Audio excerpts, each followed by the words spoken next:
उसने जाकर देखा तो वहाँ राम और लक्ष्मण दोनों खड़े हुए थे। उसने केवल उनके चरणों को वंदन किया, चरण देखे, सबसे पहले उसने चरण देखे और चरण को देखते हुए देखते देखते देखते सबरी उनके मुख की तरफ इतनी खो गई, इतनी खो गई, बस प्रभु को निहारती रही। हे प्रभु, आज मेरे द्वार पर आए हैं, आज प्रभु गुरुदेव के आश्रम पर आए हैं। और सबरी बस उनको निहारते निहारते निहारते निहारते बस एकदम खो गई। फिर क्या था, गुरु अंदर गए और राम, लक्ष्मण और सबरी तीनों आश्रम के अंदर पहुंचते हैं और वहां जाकर सबरी बेल लेकर आती है तो राम जी को भी देती है और लक्ष्मण जी को भी देती है। लेकिन क्या था, सबरी बेरों को चक चक कर देती है कि कौन सा बेर मीठा है, कौन सा खट्टा है। जो मीठा बेर होगा वो मैं अपने प्रभु को अर्पण करूंगी। तो प्रभु तो सबरी के बेरों को बड़े स्वाद से खा रहे थे, लेकिन लक्ष्मण ये देख रहे थे कि सबरी बेरों को झूठा कर करके खिला रही है। तो लक्ष्मण जी को थोड़ा क्रोध आया, क्योंकि वो थोड़ी क्रोधित तो है ही है, उनको क्रोध आ गया। तो लक्ष्मण ने वो बेर नहीं खाए और वो पीछे फेंक दिए अपने। तो राम जी ने कहा, लक्ष्मण भैया तुम बेर क्यों नहीं खाते? इशारों से लक्ष्मण कुछ नहीं बोले, लेकिन प्रभु अपने सबरी की भक्ति को देखकर इतने मुग्ध हो गए कि बस वो बेर देती जा रही और प्रभु बेरों को अर्पण करते जा रहे, खाते जा रहे। और वो बेर भी इतने मीठे थे, इतने मीठे थे कि प्रभु कहते हैं, सबरी ये बेर तो बहुत मीठे हैं। क्योंकि सबरी ने पूछा, प्रभु बेर खट्टे तो नहीं है? तो श्री राम जी कहते हैं, नहीं सबरी, जब तुम दे रही हो तो बेर खट्टे कैसे होंगे? जो कि प्रभु की भक्ति में लीन रहता है, प्रभु की भक्ति को अपना सब कुछ समझता है, प्रभु को अपने आप को अर्पण कर देता है, प्रभु उसकी भक्ति को क्यों ना स्वीकार करेंगे? हर समय काम चाहे कुछ भी करो, घर का बाहर का जो भी करना है करते रहो। ये नहीं कहा कि गृहस्थ जीवन में रहकर घर ना देखो, घर भी देखो, उसके साथ साथ अपने प्रभु की भक्ति भी करते रहो। जब अपन काम करते हैं, खाना बनाते हैं, कुछ भी काम करते हैं, तो उस समय हरि का भजन सुनो, कथा लगा लो, सत्संग सुनते रहो। उस समय अगर खाना बनाते समय प्रभु का भजन सुनेंगे, प्रभु की कथा सुनेंगे, प्रभु की चर्चा सुनेंगे, तो वो खाना नहीं रहेगा, वो प्रसाद बन जाएगा। और उस प्रसाद में कितना स्वाद होगा, कितना स्वाद होगा, ये तो जो खाएगा वो ही जानेगा। क्योंकि वो प्रभु के भजन के द्वारा तैयार किया हुआ है। और वो खाना बनने के बाद सबसे पहले अपने प्रभु को अर्पण करो, जो भी आपके इष्ट हो। हमारे तो कान्हा जी, राधा रानी, माँ संतोषी, बस इन सब की वंदना में, इनमें ही खोई रहती हो। इनको अर्पण करो भोजन। उनको खिलाने के बाद और कान्हा जी के भोजन में तुलसा जी जरूर रखना, क्योंकि कान्हा जी को अगर तुलसा जी नहीं रखेंगे तो वो भोजन स्वीकार नहीं होगा। इसलिए कान्हा जी के भोग में तुलसा जी रखना बहुत जरूरी होता है। और कान्हा जी को भी तुलसा जी अर्पण की जाती है। हाँ, राधा रानी के हाथों में दे दो तुलसा जी, कहो कि हे राधे, ये तुलसा जी आप कान्हा जी को दे देना। राधा जी के हाथों में ही देना चाहिए।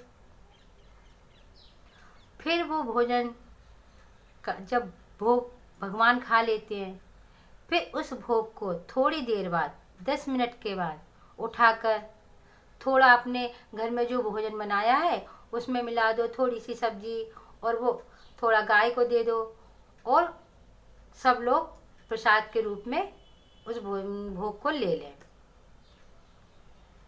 ये सब जरूर करना चाहिए। इससे क्या, अपनी श्रद्धा भक्ति ये सब बढ़ती चली जाती है।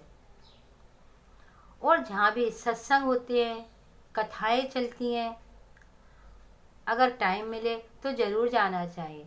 लोग कहते हैं क्या कथा, वही कथा, रोज रोज वही कथा क्या सुने।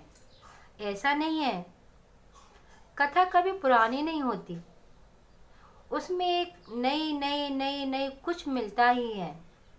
और जिसका कथाओं से मन भर गया वो क्या भक्ति करेगा। भक्ति करने के लिए प्रभु के चरणों में, प्रभु के सत्संग में, संतों के साथ संतों का संग करने में, तभी तो प्रभु की भक्ति बढ़ेगी। प्रभु के पास हम जाने योग्य होंगे।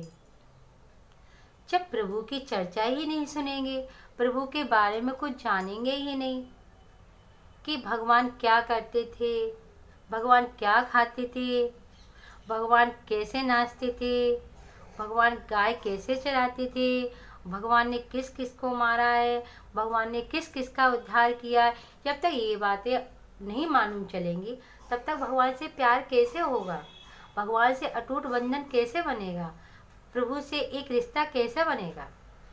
ये होना बहुत ज़रूरी है। इसलिए जहाँ भी सत्संग हो, जहाँ भी कथा हो, वहाँ ज़रूर जाना चाहिए। हमारे यहाँ कुछ लोग कहते हैं इनको तो कोई और काम ही नहीं है, जब देखो जब कथाओं में, जब देखो जब सत्संगों में। क्या करें, मन एक ऐसा हो गया है कि प्रभु के अलावा, प्रभु की चर्चा सुने बगैर मन ही नहीं लगता। बस ऐसा लगता है प्रभु की चर्चा में डूबे रहो, डूबे रहो, डूबे रहो। बस ये दुनिया की बातों में क्या रखा है, ये दुनिया क्या देगी, ये दुनिया कुछ नहीं देगी। और दुनिया के लिए अपन कितना भी अच्छा बनो, कुछ नहीं मिलेगा। थोड़ी देर के लिए अच्छाई, बाद में फिर वो बुराई। और कौन किसका साथ देता है, कोई किसी का साथ देता है, जो अपना भी होता है वो भी छोड़ के चला जाता है। इसलिए बंधन केवल बनाओ तो अपने प्रभु से ही बनाओ, क्योंकि वह हमेशा साथ रहते हैं और वो छोड़कर भी नहीं जाएंगे।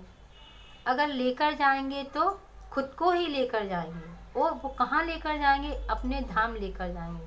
अगर अच्छी भक्ति में उनके चरणों में रहेंगे तो, और दुनिया की बातों में रहेंगे, दुनिया की पंचायतों में रहेंगे तो कल्याण तो होगा नहीं।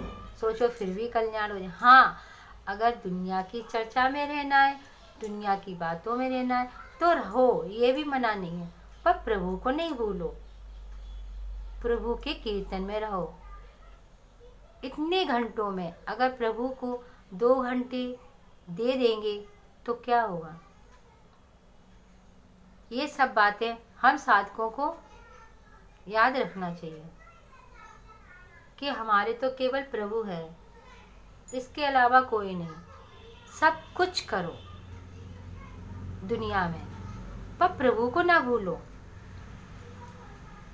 हमने तो काफी देखा है, लोग वहाँ पूजा भी करते हैं, दुनिया की बातों में रहते हैं। लेकिन पूजा करते हो तो सच्चे मन से, अगर सच्चे मन से 10 मिनट भी पूजा करते हैं तो पूजा स्वीकार होती है। और पूजा में मन नहीं लग रहा और 1 घंटे भी बैठे हैं तो कोई मतलब नहीं है। अगर सच्चे मन से पूजा में मन लगे तो 10 मिनट भी कर सकते हो। जो अपने गुरु मंत्र देते हैं वो गुरु मंत्र की माला भी करनी चाहिए। अगर टाइम नहीं है, जैसे ऑफिस जा रहे हो, टाइम नहीं है तो गाड़ी में बैठे हो, गाड़ी में बैठे बैठे भी वहाँ माला कर सकते हो, प्रभु का नाम ले सकते हो। ये थोड़ी है कि 1 घंटे बैठकर ही उनका नाम लो, ऐसा नहीं है। प्रभु का मन से नाम लेना चाहिए। जरूरी नहीं है मुख से बोलते जाओ, जोर जोर से दुनिया को सुनाओ, ऐसा नहीं है। केवल हृदय से प्रभु का नाम निकलना चाहिए। बस भक्तों, ज़्यादा नहीं, फिर वो वीडियो काफ़ी बड़ी होती जा रही है। मन तो ऐसा हो रहा है कि बहुत कुछ सुनाऊँ आप लोगों को, बहुत कुछ। लेकिन क्या करें, बस राधे राधे, जय जय श्री राधे, जय जय श्री राधे, जय जय श्री राधे कृष्णा।